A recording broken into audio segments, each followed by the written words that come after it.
Today we're going to take a look at Divine Right, which is a fantasy board game for 2 to 6 players ages 12 to adult from TSR Games. I've got the second edition of the game here. Apparently, I just realized that actually. Copyright 1979, second edition, November 1979. And I would like to show you, before we get too far into this, the game credits. Here they are. Now, I will read you this description here in the beginning of the rule book. Divine Right is a fantasy game dealing with the struggles for power and territory between the various kings, queens, sorcerers, and other inhabitants of the continent of Menaria. Players begin as monarch of a single kingdom. As the game proceeds, each player will attempt to build and hold together a fragile alliance of kings long enough to crush all opposition and win the game. Some things I'm leaving out. And then it says, Divine Right is more than just a game. It is a work of fantasy literature in which you, the players, control the destinies of nations. You organize the alliances, seek out the magical treasures, and lead your armies and fleets to battles, sieges, plunder, and, if you have been wise, victory. It is a victory point based game, so that both sides are doing various things, taking various actions that accumulate victory points, and the winner of the game is the person who, at the end of the 20 turns of the game, has the most victory points. And what I'm doing here is playing this game not as a single player. I am playing it in essence as a co-op game. It's going to be opposed, so this isn't true co-op because there's no AI built into the game. It's a 2 to 6 player game for real.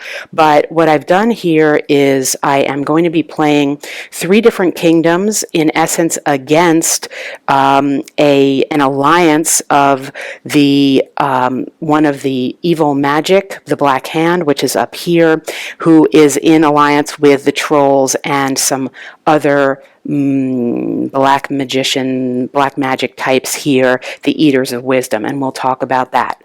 A big caveat for those of you watching the video who are Divine Right aficionados, I have a lot of house rules here, and the game itself is full of very many exceptions and individual 4-paragraph rules for one individual counter, for example. Not that one, but just pointing there. And I'm going to be glossing over all of that. I'm doing the best I can in terms of my own play and trying to demonstrate some of the richness of the system and really what they claim at the beginning of this rule set. It's more than just a game. It's a work of fantasy literature right there. You know what? It is. I really do think there's been an effective use of elements of RPG into the wargame structure. And if you look over here, you can see that these are the cards indicating the kingdoms, the leaders of my kingdoms, and underneath is a blank card which we're going to take a look at. Everybody is going to have a personality, an assigned personality that's going to impact the game. For all the kingdoms that are not in play, so for example for this Shukasam, which is right down there, coming not into play yet. This is the leader card, and I have randomly assigned, it's right under there, you can't see it, the personality that this leader is going to have. We don't know this until we encounter the leader or make an attempt to encounter the leader through diplomacy, and this is part of how the game will come out to play, because what you need to do in short to win the game is to win over the neutral elements in the game and get them as allies to try to attack and defeat your opponents. And you're starting out with these opponents. Now, when it's the opponent's turn, they're going to be trying to do the same thing. So in that sense, we are still playing two sides of a game, and it is not a true co-op. It is not a true solo. Again, this is a lot of house rules, and it works for me as a kind of sandboxy type of situation. It's a fantasy game, and I'm playing it as best I can for maximum enjoyment, and I hope that in seeing how it plays, you might think to yourself that you could do the same thing. It is full of, let's see, I mean, saying how many pages a rule book is always silly to me, because it really doesn't matter how many pages something is, it matters what's in those pages. But we've got 20 pages here of rules, and actually just this is a good example to show you the depth of the game. All of this page, and I believe the page before it, starting on the page before it, describe what are called the scenic hexes. Now, these hexes actually don't have any real impact on the game per se. They are simply flavor. And if you choose to read them, many of them are titled, or all of them are titled here. Not all of the titled ones count as scenic hexes, but you could look it up when you got there. And for example, let's see, here's the crater of the punishing star. You can see that right down in here. And when you got to that, you could read that a large meteor which struck during the cataclysm gouged out this huge circular valley. The flooded city of Paros, with all its canals, rests by the sea at the base of the crater. It is the center of a flourishing iron industry made possible by all the meteorites buried in the nearby hills. So that gives you a little bit of the history of there. As you can see, there's no particular terrain effect beyond what already are the numerous terrain effects in the map, and they're here. Some of them are covered up. I need to move that down. We'll get to that when we look at the map, but it's just giving you that little bit of flavor. So there are a lot to these rules, and there are many other cases in the rule book I could point to where there's literally one counter and 3 or 4 paragraphs about that counter. So if you like that sort of thing, you'll enjoy this game. If you don't like that sort of thing, you're going to probably throw up your hands and trying to figure out the game, because it is full of those kinds of exceptions, and I guess some people call that Chrome, but it's really integral here to what the attempt is, a very successful attempt, I think, to create an entire world and to have, while the mechanics, a lot of them are very basic war game mechanics of, fighting back and forth in combat and trying to siege castles, for example, through positioning your troops in a certain way and then attacking. What is added? The personalities, the diplomacy, the many, many terrain effects that are in many cases very thematic, as we'll discuss. There are graveyards that you pass through, and there are hills and mountains and coasts, and of course there's the clear terrain, there's swamps. All of these things create a real world that, if you let yourself, you can get immersed in, and adds a lot to the gameplay. To go over the rules would be foolhardy of me and probably boring for you. So I'm not going to do that, but I will discuss with you the overall parameters of what I'm trying to achieve here, and then as I show you, this is a game setup at the beginning.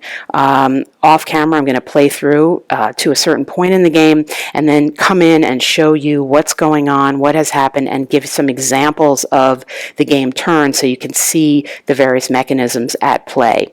But if you're looking for a rules overview, I'm not going to offer that here. I don't play the game according strictly to the rules and don't know the rules in any way well enough to do that.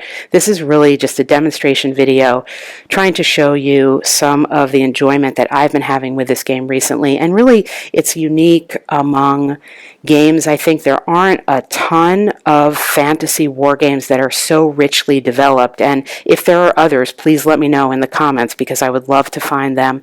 And I have Albion, and I have the Beast Lord. Those come to mind as possible contenders. Trying to think what else I have.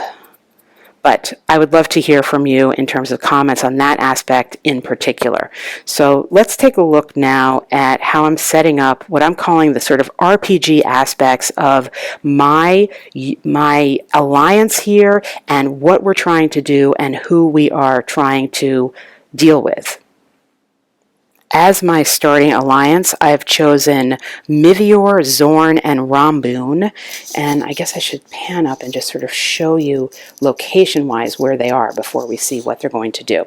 So this is Mivior, and I chose it because it's a coastal region, and it has boats, and I like the idea of sailing units around, so I chose that one.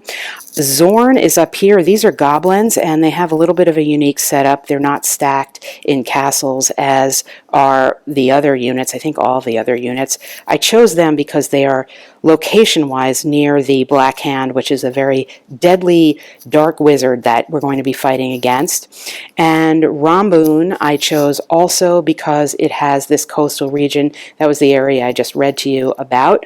And this is our alliance right here, just location-wise.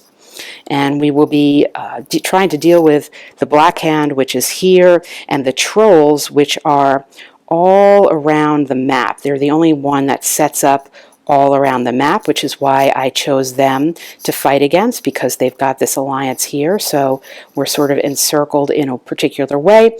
And then these are the Eaters of Wisdom, which are right here. And we will talk about them and what they represent in a bit. So, who are we? There are 3 types of cards that are used in this game, and I'm showing you 2 of them here. Let's just pull this guy off here. These are the identity cards. Sorry about that. These are the identity cards, and there's a king and a queen on there, and it explains to you the kingdom that they rule and the name of the royal castle and what sort of resources they have at the beginning or in the kingdom. And this is a personality card, and this is going to be paired with my monarch here, and we're going to reveal it, and I chose them randomly. There are, I can't remember how many in the game, I think 20 or so, and it's going to impact how this kingdom or this leader works in the game. So we got personality card 18. A skeleton in the closet keeps this monarch living in fear. Ambassadors attempting to blackmail this monarch may add 1 to their diplomatic die rolls, in addition to any bonus granted by the diplomacy card that was played. We're going to talk about those cards next. Once blackmailed into an alliance, this monarch is loath to quit. In such a case, subtract -1 from all attempts at deactivation. All right, so we've got definitely a weakness here, and this lets us know that we're going to have to watch out for the attempts at getting this guy out of our side onto the other side. Zorn. Here we see Zorn has 11 armies, and the royal castle is the pits. And Zorn's personality. This aged monarch is now an invalid and can no longer leave the royal castle. Well, that's too bad. The regulars of the kingdom may move normally. That's a shame, because leaders offer, as you would expect, a leader bonus. So in effect here, we're not going to get the leader bonus for Zorn. And Ramboon has 5 armies and 3 fleets. Again, remembering they are a coastal region here. And the Golkus is their royal castle. And their personality. This treacherous monarch doesn't have enough scruples to fill a thimble. He or she will immediately join the alliance of the ambassador who successfully deactivates this kingdom. All right, we've got a couple of weaknesses here, some pretty big ones actually, and we are going to have to deal with that. So that is us. Now, who are we dealing with? Well, we're taking a look at our enemies. The alliance against us is a good way of doing a review of some of the counters, because they are common, by looking at the trolls, they are common counters for all the kingdoms. Now the trolls do set up unusually. I showed you earlier that they set up in 4 separate locations around the map as opposed to in one kingdom. And they also are regenerative, so they can get some replacements during the course of the game. That's yet another reason that I chose them as part of the opposition alliance. They have various counters, and again, these are going to be common to all of the other kingdoms. They're going to be pictured in different colors and with some different values, but we'll look at the symbols here. So the symbol here, this is their coat of arms. This would be common to everybody in this kingdom. The counter with the crown on it is the leader, the national monarch, and the movement allowance is going to be in the upper right corner here. I'll just show you this a little bit more closely there. When the counters, when the personages have different entry spots, it is indicated here. So these two come in on Stoneface, the Shun Vale, the Crag, and Gathering, and that's how that works. Everybody has an ambassador, and the ambassador is the person who is conducting diplomacy, and this is partially done with the use of these teeny little cute little cards that I'll demonstrate when we get to the sequence of play. The counters for the ambassador, I place them on the map in the starting castle, but actually they're really just meant, they don't have any movement values, as you can see. They are just simply meant to be placed where you want to conduct your diplomacy around the map as the indicator that the diplomatic action is happening, and we will see what that looks like in the sequence of play section of the video, which is coming up. So these are the one faction that we are going to be facing. They are paired with this deadly Black Hand, and they function completely differently than, oh, I didn't actually show you. Let me skip back. So these are our trolls. We have the 8 armies. Their royal castle is at the Stoneface, and we're going to look and see the personality of their leader that has been randomly assigned is this, personality card number 5, and it says, this monarch has an endless appetite for members of the opposite sex. Bigamy notwithstanding, ambassadors who offer diplomatic marriage may add +1 to their diplomatic die rolls in addition to any bonus granted by the diplomacy card that was played. Okay, interesting. So these diplomacy cards that are here, there's a stack of them, have a variety of different effects in them, and apparently for this one, if somebody is offering diplomatic marriage, our troll is going to be inclined to accept. So that's the personality of the trolls. Now we're also opposing the Black Hand, and this is a very unique group. The Black Hand is described as one of the most feared rulers of the North. Here's a look at his counter. And he is a powerful necromancer, and he lives in the Tower of Zards. I showed you where that was earlier. He has a bunch of different effects. I'm not going to go into all of them, but we'll just talk about a couple of them here. He has as his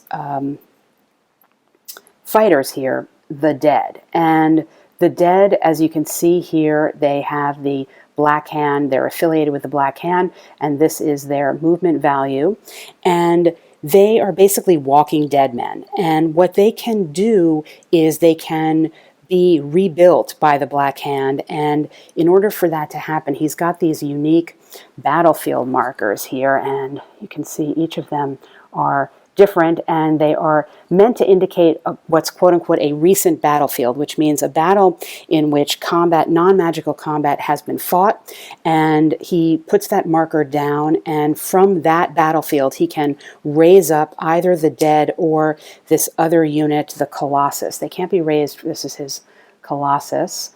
They can't be raised from the same battlefield, but so he has that capacity. I mean, he's a necromancer after all, and he has other things like this Wings of Darkness. This is a flock of carrion birds that can be used to impact combat with other people, and a whole bunch of other things, some vented wraiths. He does have his ambassador, so he's going to conduct diplomacy with all of that, but that's a unique and very dangerous opponent that is involved with the trolls, and we are trying to fight with them and gain the alliances of the neutral parties.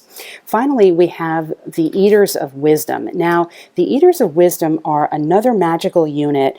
They are they go to war in this mystical wagon, and this is the counter for that, one of my favorite counters.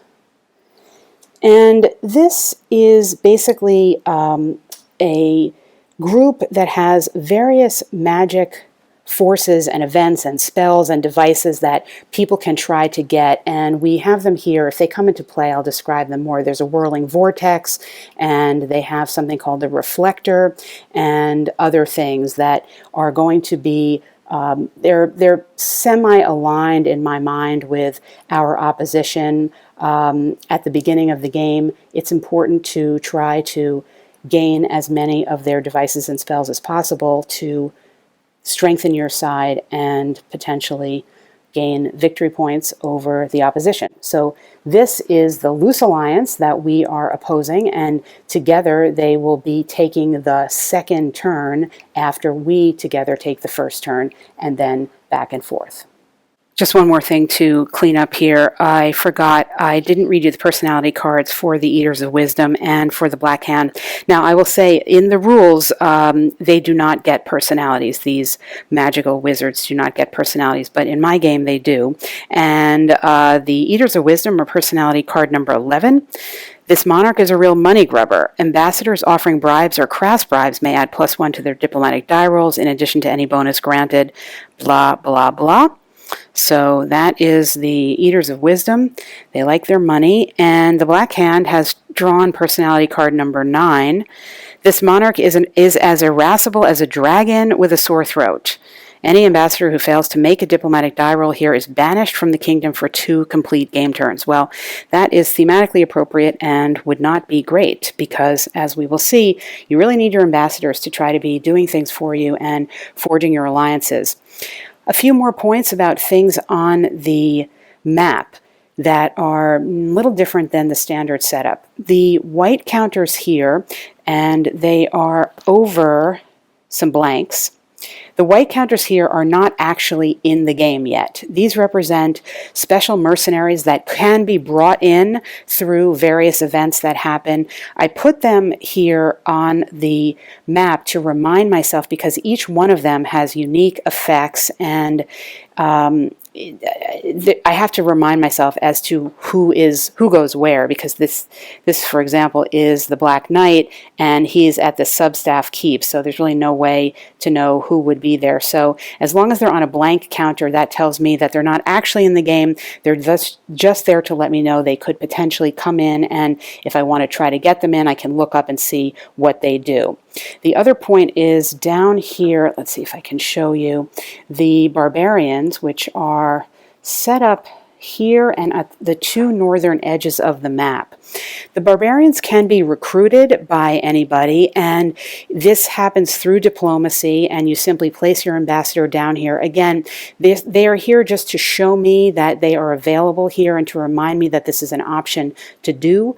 They don't actually enter the map from these places, but you need to be down here or at some of the northern hexes in order to recruit them. And when that happens, we will see that they can join up with various alliances and aid in the fun that ensues. Well, let's start out by starting with turn 1, and then we'll see where we get from here.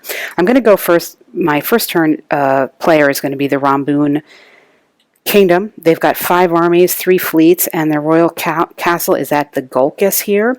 So here's 1 fleet, 2 fleets. The 3rd fleet, Paros, there's no specific port hex. I'm going to assume that it's that because that's mostly water. And they've got a couple castles here, and this is their seat here. You can see the leader counter again, just to clarify, has the little crown at the upper right, and our ambassador is down there. We'll remind ourselves that their personality of this leader is doesn't have enough scruples to fill a thimble. He will immediately join the alliance of the ambassador who successfully deactivates this kingdom.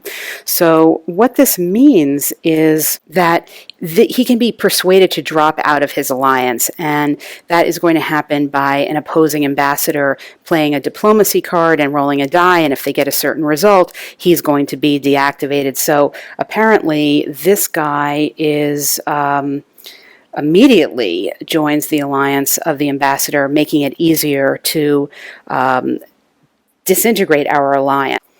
So the first thing we do is we're going to roll for events. So we're going to roll 2 d6s, and usually I like to use a little more thematic. I have more magical dice, but these I think are original to the game. They're the small d6s, and they feel and look kind of old to me. So I'm going to go with them. We're going to roll for events, and that's the first thing that happens. We roll a 6, and on the events chart we see here, this is the random events table, and we see pretty clearly we get to bring 2 eliminated regular units back. Well, guess what? We don't have any. So that's a non-event early in the game, unfortunately. That would have been a nice thing to have happen.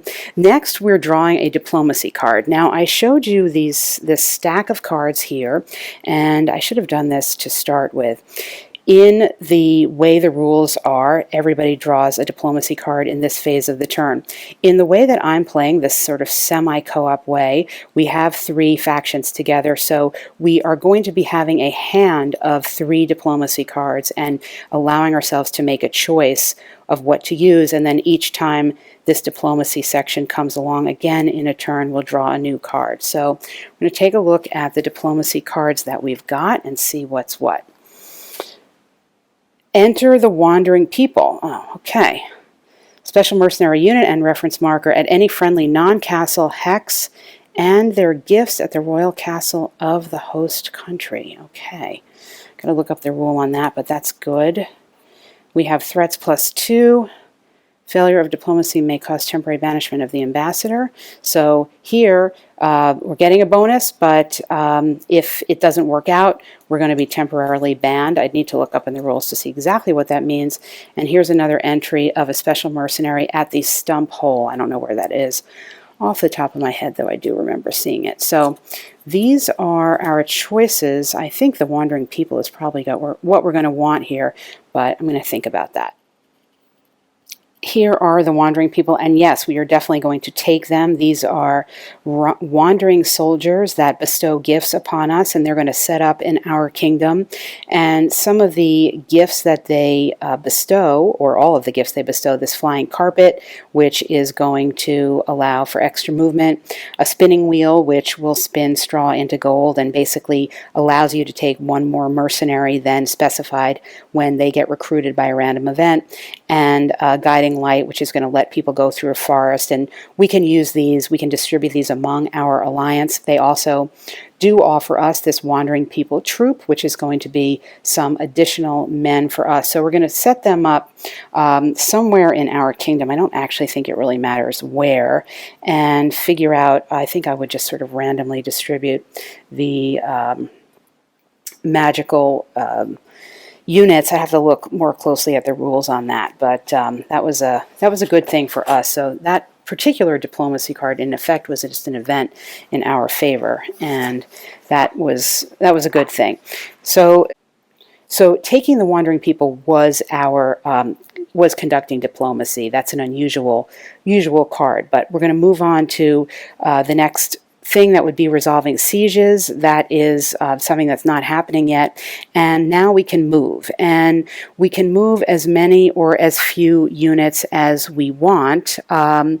We could also be moving units of allied kingdoms per the standard rules, but in the way I'm playing co-op, since we're all moving, we all have to take our turns, there would just be way too much movement if everybody could move everybody each turn. So I differ from the regular rules in that here you're only allowed in your turn to move your units. Of course, you are going to, in effect, be moving for the rest of your allied kingdoms in their turns, which is part of your larger turn. But in any event, you're going to be moving, and There are a lot of different terrain elements in the map, and we'll look at those. And most of them are one or two movement points, and you can move up to your full movement allowance. You don't have to use all of it. Yeah, that's what we're going to do. I just want you to see the map a little bit more closely and how many different diagrams, drawings there are on it, different terrain, and there's a lot going on. The terrain effects chart, all the charts really are at the side of the map. Unfortunately, they're kind of white on black, and they're a little challenging to read, probably showing up more closely here than into the naked eye. But in any event, we have our clear terrain, that's sort of that type of hex.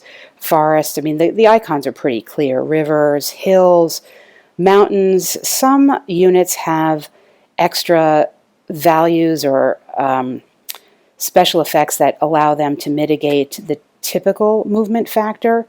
Lakeshore, coast, open seas, some swamps, 2 movement points per hex. The Isle of Fright is one hex, has 1 specific terrain effect. Castles, ports, ancient battlefields, and these scenic hexes. I referred to those earlier in the video when I talked about the fact that there are lengthy descriptions of what these scenic hexes contain and some flavor text. So looking here at where we are in Ramboon, we're going to be moving. We need to sort of figure out what we're going to be doing here. Do we want to try to conduct some combat? We're not too far away from the Kingdom of Shu Qasim. Now again, we do not know anything about this leader. It's going to have a personality, and that would be revealed if we went in there. If you enter the kingdom, if you enter somebody's kingdom, you are going to incur a diplomatic penalty, and that means that the next time or the first time you try to do a diplomatic die roll, you're going to have a -1 on your result. So that's something to consider. This wasteland here, this is just empty area, but if we went in here to try to, say, conduct some combat or something like that, when we next conducted diplomacy, we would have a -1 on there. So that's one possibility. The other possibility is we could simply try to move. We could sail some of our people over to our Mivior, our allied kingdom here, to try to get together and perhaps deal with these goblins that are here in the stone face. That's a possibility. This is, when I put this back sideways, this is actually their leader here. So that could be a good plan, actually, to move up in here to gather some forces and to try to make a little war there, little local skirmish with the leader there. I think I'll probably do that. So yeah, that's basically what I did. I sailed over, you can see the stacks there. I sailed over pretty much everybody. I left the castle completely empty. Now the ambassador counter is there, but he really is just, it's really just totally empty. But that's okay, because it's an island, and you know, I suppose these guys could sail over and try to plunder it, but we'll see. We'll see if they do that. So I'm amassing over here, and that is the movement part of my turn. The next portion of the turn would be to resolve combat, but there is no combat here, and so what happens is, in the way that I'm playing the game, we're going to move our active kingdom token, which is something that one of my kids just picked up on Halloween, down to Zorn, and Zorn will take our next actions. Now, Zorn is up here by the dead hand. I'm not going to go through everything that they're going to do. I'll do it and then discuss it later. And then once that happens, then we get down to Mivior, and I can tell you Mivior is probably going to, I think Mivior is going to gather their forces ultimately, because what we want to do, I think we're going to make an attack here on this castle. That's what I'm thinking right now. Zorn rolled a 7 on the events table, which is the beginning of the turn. Well, their phase of the turn, and that's no event. Then they pulled up their diplomacy card as part 2, and they got white magic +1. Now, this Augsbog the ogre, he is over here. And what's kind of neat about him, and again, he's actually not here yet, but I'm placing him here because that's easier for me to find than looking around for the hex, and if he becomes active, I'll remove that blank counter to indicate that. What you do is, when you get a card like this, what you need to do is to look up in what the special mercenary unit does, and we can see here that Augsbog the Ogre, here is where he comes in, and he's going to add +1 to the siege die roll, not combat, when participating in a siege attack. He is fearsome formation, and they specialize in siege warfare. So I had mentioned earlier this concept of possibly mounting a little skirmish here, not really realizing, or maybe not pointing out clearly, that this is a castle, and what's kind of good about it is the inherent defensive value of that is just a 1, and there are only 2 combat units in here. There's 1 and there's 2. This is the ambassador, and the monarch is not actually does not have a combat value, so he's not a combat unit. So a 1 castle with 2 units is pretty weak, and that is potentially something that we could lay siege to. Now, there's a couple of issues, though. One of which is that in order to be able to lay siege to something, you have to surround it in such a manner that all 6 hexes are within the, can't remember what it's called, the zone of siege. All 6 hexes. So there are no zones of control in this game, but there are zones of siege. So if you have, for example, a counter here, it would exert its zone of siege control here. So in order to lay siege to something, we would need to be positioned to at least 2 counters around here. You need to have the number of counters equal to or in excess of the combat units, and again, we only have 2 there, so that's good. But one issue is this terrain, this mountainous terrain here to the south, where we would be traveling from. When you enter mountainous terrain, you must stop. Let me just also point out, this serpent is actually, again, not here. This is a special mercenary unit that would enter in this hex, but it is not actually an occupied hex. Nevertheless, if we were traveling on the southern end here, we would have to enter and stop, so we wouldn't really be able to get there. We would be able to move in from the north. However, we might, we've got this flying carpet. We picked up the flying carpet from the wandering people last time. The flying carpet, I think, can take I'm sure, can take a leader and move it anywhere. So we I think we could take this flying carpet, pick up this leader, bring him here to the south, and then take one of these other units with their movement value of 7, if that's what they have. 5, 5. Could we get there? Could we get there? I need to check on that.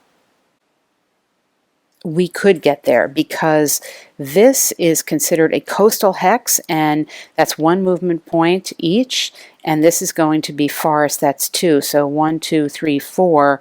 We could get somebody over here, and we could fly in this leader with the flying carpet over here, and we could surround this castle to lay siege to it. Now, of course, the problem is we're not having movement right now. Right now, what we have is diplomacy, and by the time we got to movement, we may have to deal with some of these trolls coming out of the castle, and that's a whole other thing entirely. And again, this is where you get into, I'm playing by myself here, so clearly I know that I'm contemplating a siege, and therefore I would be taking these trolls out, and I don't have any mechanism for dealing with that except to do what is the most logical thing. So, but that's for later on. So right now, that's one of the things I'm thinking about. It is the diplomacy phase, though, and again, I was getting back to this Augsburg. He offers an additional siege value to a siege roll, so that is potentially something we would want, especially if we're considering this early on.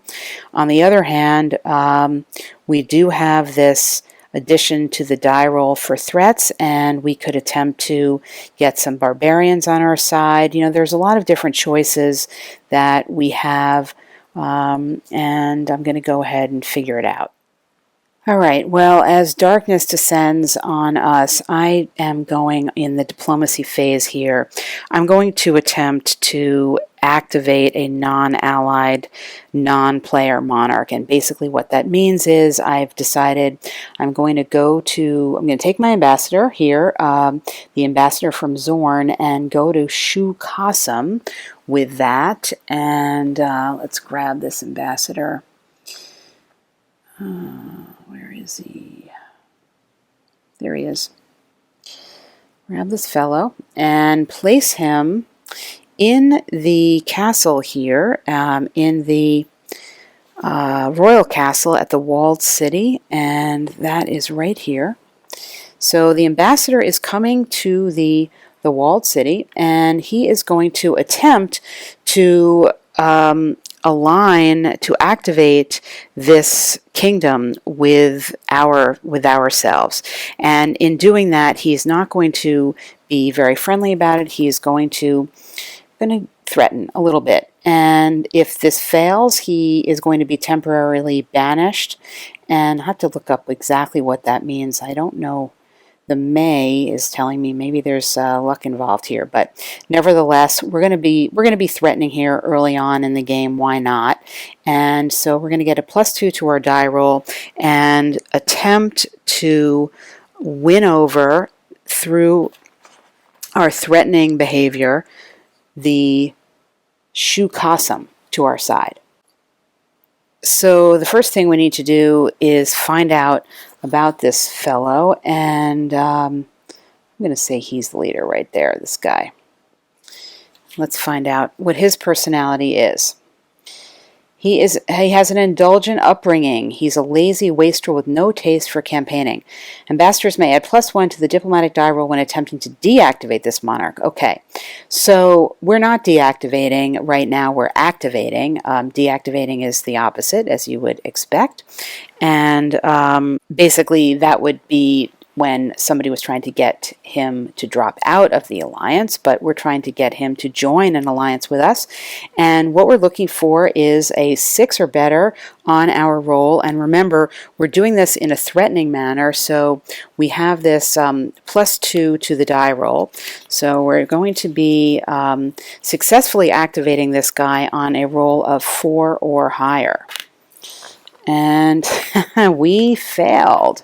So even with our threatening behavior, we are unable to get this lazy guy to do anything for us. And now I've got to figure out what this failure, the temporary banishment of my ambassador here from Zorn, means. This means is our banishment is going to be for the number of turns +1 to whatever card we unsuccessfully use. So in effect, for 3 turns, Zorn is going to have no ambassadors, and that's pretty unfortunate. And that was a pretty big diplomatic fail for Zorn at the beginning of their turn.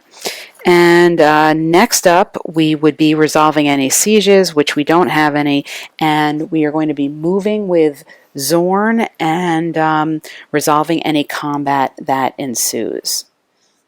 Let's talk a little bit about this potential combat, which ultimately I'm not going to do.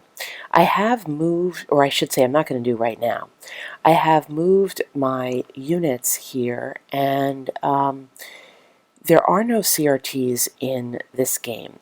Every combat unit has a combat force of 1, and what you're going to do is you're going to add up how many units you have attacking. In this case, I can only get 3 there. What's unfortunate is that my Zorn leader personality, you may remember, this guy is an invalid. He has the movement to get there, but his personality won't allow it, and if I could get him over there, it would help me out a teeny bit. But I can't, so I've got 3 against 2 units here, and what you're instructed to do is to divide the attacking number by the defending number. Then you subtract 1. So I've got 3 divided by 2, 1.5 minus 1 is 0.5. However, if you are less than 1, you get to 0, and whatever number you get to is the die DRM, basically, to your roll, and then you're rolling 2 d6s in this case. So basically it's pure luck. I would assign 1 d6 to me, 1 d6 to them, and whoever gets the higher number is the winner, and then the loser loses a number of units that are the differential between the rolls, if there are indeed that many units to be lost. So clearly it would be exactly just a toss of the dice to see if I won here. I'm not going to do that right now because I don't need to, but that is how combat works, and maybe I'll continue to move some of my folks this way to bolster up and conduct that combat if these guys are still there later on. So indeed, on Mivior's turn, what we decided to do is we are going to lay siege to this castle the way that I described it earlier because of the magic carpet. I think I'm doing this right. Again, this is a game with a lot of rules. I'm flying in the leader here alone, and we had picked up the special mercenary Augsbog, and he came from the stump hole, so he had 10 movement points. He was able to get here to help us out, to position us to lay siege to the castle, which we will do next turn. Now, a couple of points. I did enter with my leader here. I did enter an unallied kingdom, so this, I need to keep track of this because this means that if/when we decide to conduct any diplomacy here, and we might because they're pretty local and we could get there, well, you can get anywhere with your ambassador, but we might want to try that because it would be nice to have them on our side because of the proximity to our little allied kingdom here. The first time we try to do that, we're going to have a -1 on our diplomacy roll because we entered this kingdom here uninvited, basically, even though we didn't conduct any combat. So there is that is a function of the game that you need to pay attention to, although in this case I just disregarded it because I set up here. I couldn't set up here with the zone of siege because I didn't have enough movement to get beyond, so I had to encircle the castle like this, and we will, assuming that nothing else happens differently, we will try to lay siege to this castle when it's our next turn. But at this point now, it is going to be the Black Hand, who's at this point a little disorganized, who's going to make their initial moves for the second part of the first turn of the game. And right away, fortunes have turned, as they often do in this game, because the very first thing the Black Hand did on its turn was to roll for an event, as everybody does on the first part of their turn, and they rolled an 8.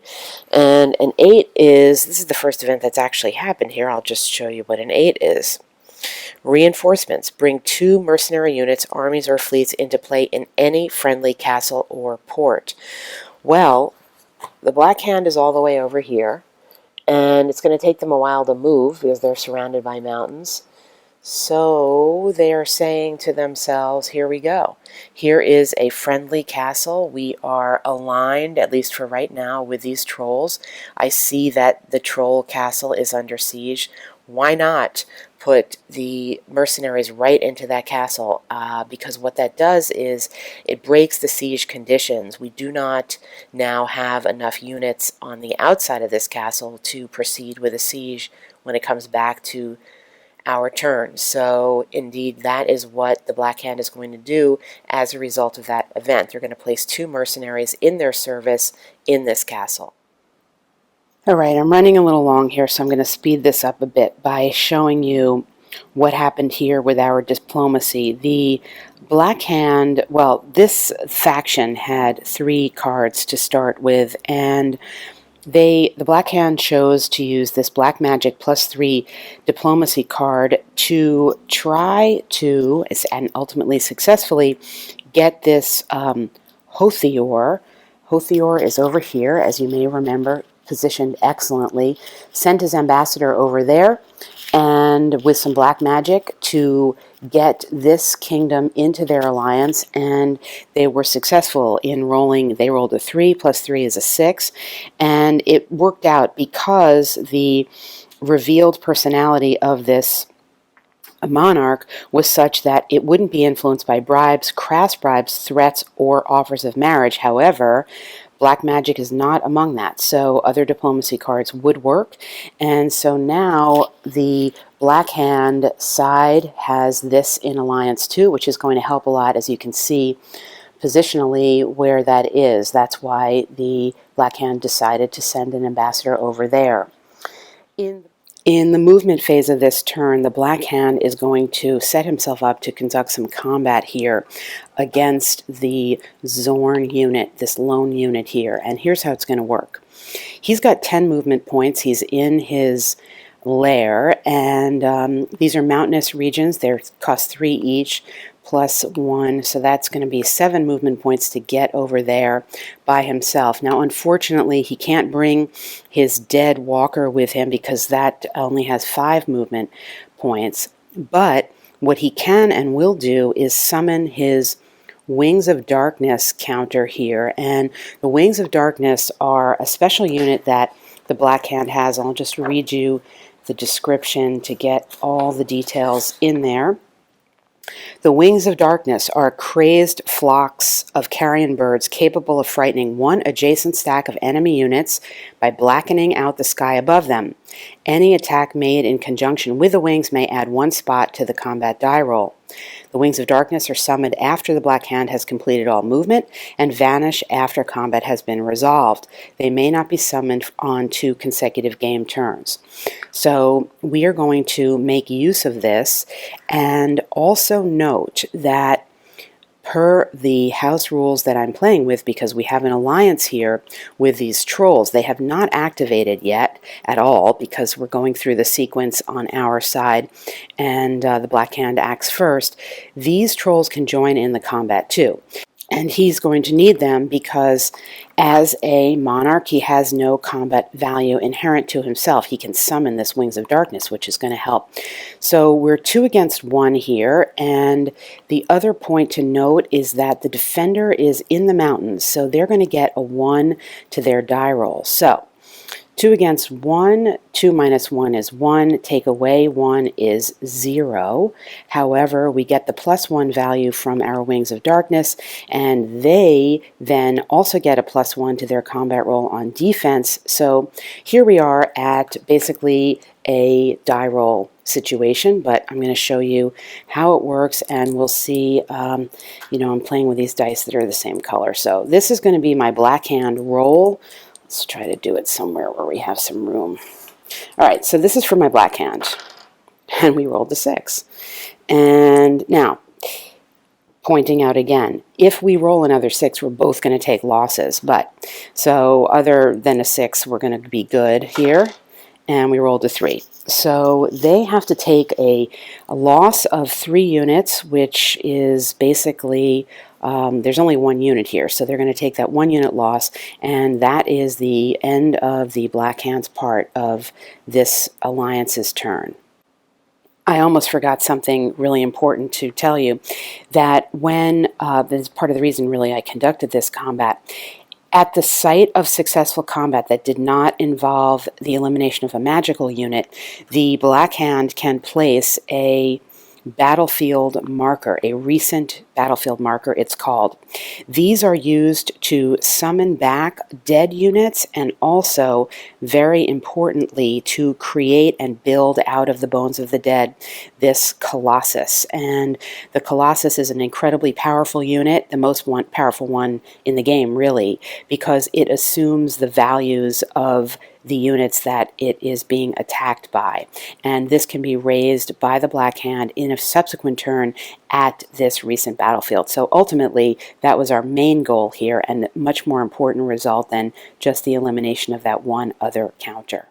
Next up are the Eaters of Wisdom, and they are hanging out in their invisible school of thaumaturgy. I'm not sure I really showed that to you. I showed you their wonderful traveling thing. Now, they have these magic items that everybody wants. They have their enchanted castle, and they've got these magic items.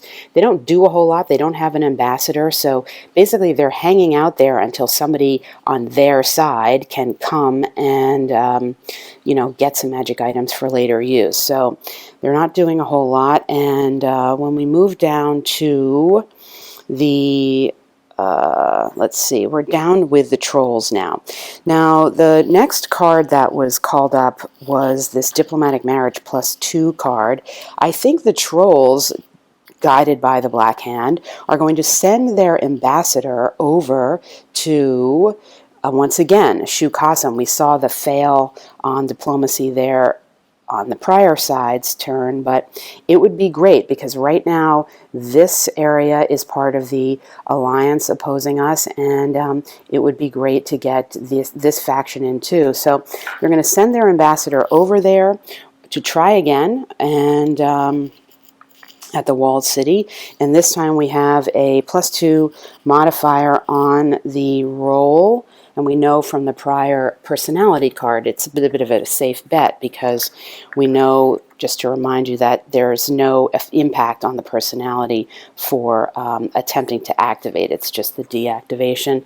So we're going to give it a roll, and we got a 5. So yes, we were successful finally with some diplomatic marriage offer. So I guess they responded better to the carrot than the stick, as it were. So this is going to get into the discard pile because it's been used. The only diplomacy cards that you keep after use are the ones that bring in the special mercenaries so that you can remember that you have them. But this game does get, I'll just pull back here, I mean, it does get a little bit crowded and messy as things go. We haven't even activated any barbarians.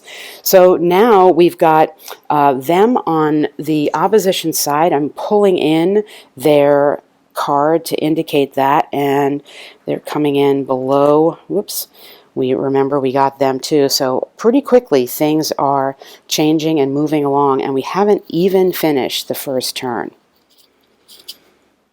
For reasons of time and space, my time and my computer and video space, I'm going to end the video now. We haven't even finished the first turn, so I was way too ambitious at the start when I thought I could play through one turn and then bring in middle game and then come to end game. But one of the optional rules here is, and I've done this when I've played off camera, for shorter or longer games. I can't imagine you want a longer game, but a time limit of other than 20 game turns can be chosen by the players as the game begins. When I played the games in preparation for the video, I was playing just to 10 turns, and that would be half a game, basically doing it as a victory point based win. And I think if you played the game multiple times, or if I played the game multiple times, I would want to come up with some kind of indication of what a strong victory, a moderate victory, a weak victory, for example, would be based on that. It certainly is possible to do that. As you can see, it's a little bit loosey-goosey in a lot of ways. It's a fantasy setting, so to some extent, anything goes. I try to be as close to the rules as I can, and certainly as consistent as I can, and I'm not intentionally avoiding any rule or breaking any rule, although some of the rules I have modified to allow me to create alliances at the beginning of the game that will fight each other. And as I mentioned early on, it's not quite solo, but this is something that I can do when it is a fantasy-based game. It's very involving. There is, to me, a feeling more of the RPG than the war game, because yes, there is combat, and yes, you are trying to, as we see here, I mean, you're trying to work with the map and the terrain and the areas to effectively conquer. But so much else is going on, and these little minuscule things where up here still we've got now these special mercenaries that came in, and this little going back and forth about now we don't have enough for a siege. Are we going to continue to try to put forces there for a siege, and if we do, are they going to come out of the castle and attack us? You can really get involved in it in your own mind, even if you're playing both sides. At least I can do that for a fantasy type of game. That's easy for me to do.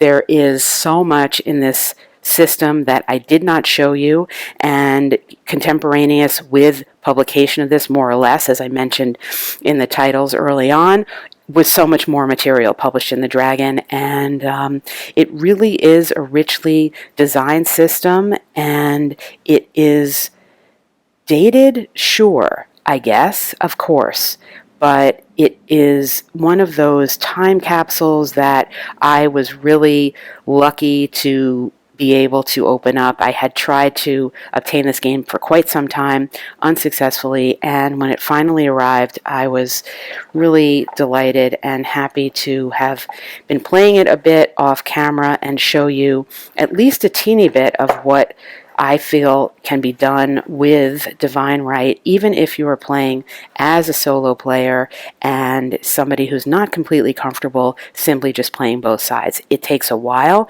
It's a long game, and if I had more time, maybe over the summer, I have a little more space to leave games up for longer, I would bring it out and play through a game and discuss a specific game with you, but don't hold your breath for that. But I really recommend Divine Right. Great, great experience.